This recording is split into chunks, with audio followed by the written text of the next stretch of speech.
May bagong record na pinakamatinding init sa bansa ngayong pong 2024. Ayon sa Pag-asa, 38.8 degrees Celsius ang naitala sa Tuguegarao, Cagayan nito pong Biyernes, April 5. Magpapatuloy ang mainit at maalinsangang panahon sa bansa ngayong pong araw dahil sa easterlies. Posibleng 46 degrees Celsius ang pinakamatinding heat index sa Daet, Camarines Norte.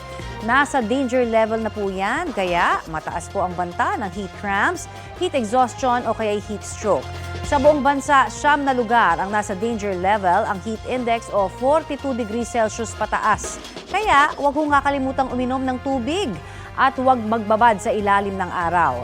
Sa nakalipas po na 24 oras, bumaba muli ang level ng tubig sa maraming dam dito sa Luzon, kabilang ang Angat Dam at posibleng magtuloy-tuloy pa ho yan.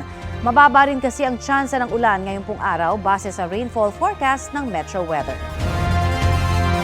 Kapuso, para sa mga maiinit na balita, mag-subscribe sa GMA Integrated News sa YouTube. Sa mga kapuso naman abroad, subaybayan nyo kami sa GMA Pinoy TV at sa www.gmanews.tv.